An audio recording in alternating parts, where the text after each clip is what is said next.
Hello and welcome to Gothic Reviews, where we will be discussing today Frankenstein, the book and the movie. So, what did you think of the movie? It was very different than the book, which is what we're discussing today.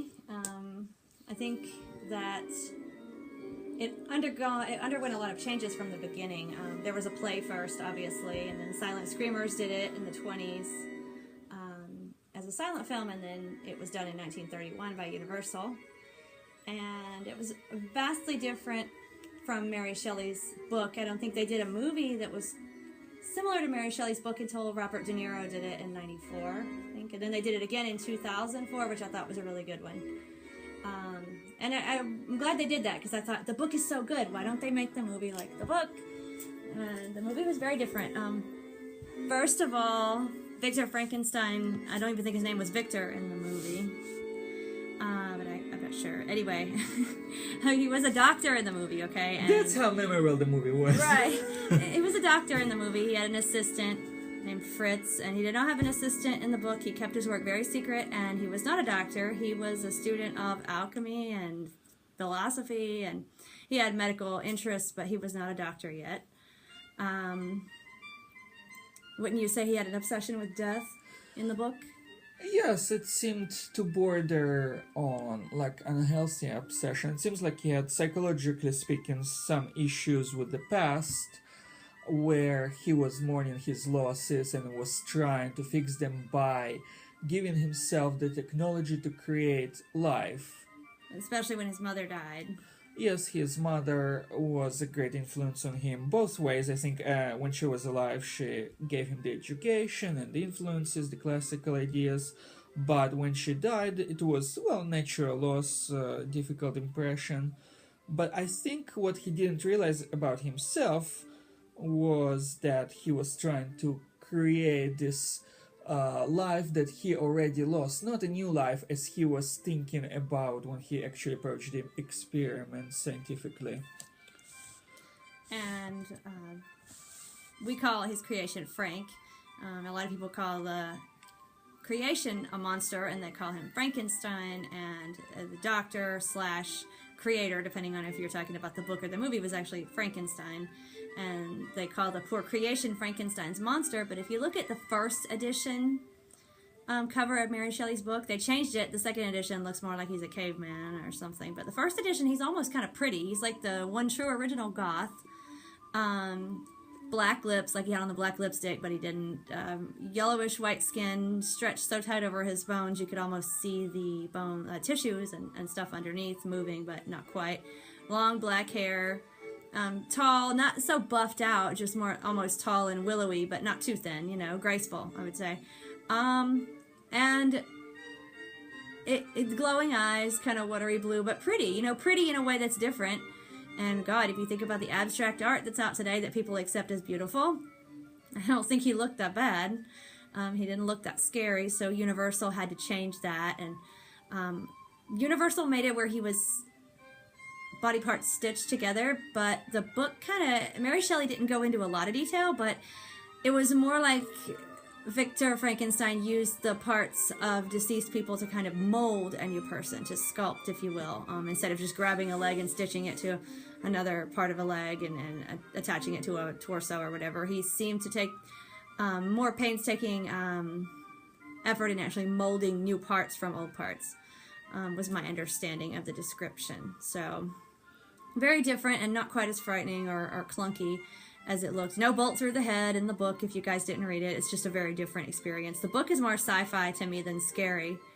And the book shows very clearly a portrait of illogical human thinking, because Victor's thinking how beautiful Frank is and how, great the creation is, until he animates him with lightning, and Frank gets up and starts moving, and he's innocent like a baby and doesn't understand. And suddenly, without explanation from Mary Shelley into Victor's mind, Victor freaks out and decides that Frank is the root of all evil and runs out, freaking out.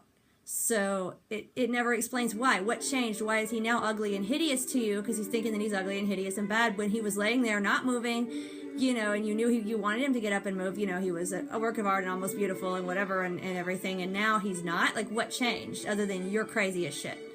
So I think that Victor Frankenstein was crazy as shit. Yes, I said it. I do. Maybe a brilliant genius driven by forces from beyond, but crazy as shit. Well, and some geniuses are known to be narrow-minded, so... Well, Frank had to pay for it, and I think Victor was the monster, so Frankenstein and monster together fit, because I think Victor Frankenstein was the monster. He created an innocent being. He left him to suffer and run and be afraid and not know what to expect or what was happening, to be treated badly by others as a result of not knowing what he was getting into.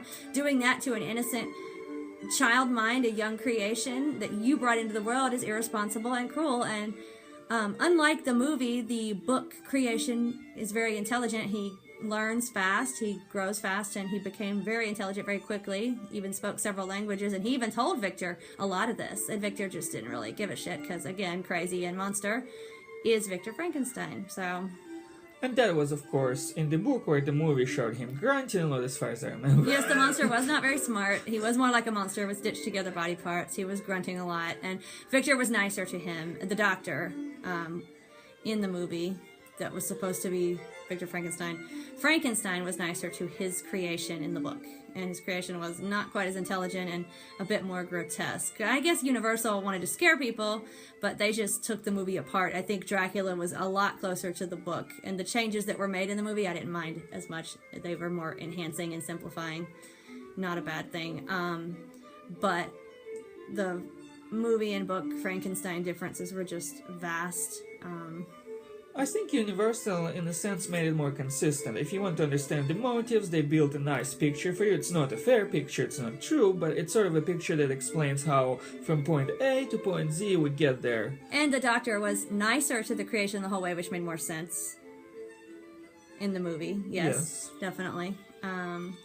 But the creation himself was simplified way down from the way he looked to the way he acted in the movie, which I think left a lot out. But I guess if you are intelligent and you can sit here and reason with me and talk to me, then you are not so horrifying. So again, I think that the Mary Shelley's Frankenstein book was more of a sci-fi than a horror. I don't think he was that scary looking, and he was very smart and articulate. And so I don't think he was scary acting either. It's scarier to see some giant sewn together out of parts coming at you grunting, and, even if he doesn't mean harm, than some guy that can actually talk to you. So in that, I will give the movie its kudos for being more frightening, and that's why. I think in the 19th century, when Shelley's book came out, just the concept of someone being made and created from the dead and being able to be brought back might have horrified enough people, even if it tantalized them or fascinated them. So people today are frightened by a lot less. I mean, God, they like zombie movies and zombie shows and necromancers. Yeah, and they're not afraid as much. So, I showed my mom the original cover, and she's like, no, he's not scary at all. That's why they had to change him in the movie. It's like, yeah, that makes sense. So, and that is our opinion of the movie, the book, Frankenstein as a whole. And this has been our review for Gothic Reviews of the novel Frankenstein and the movie Frankenstein. Thank you for watching.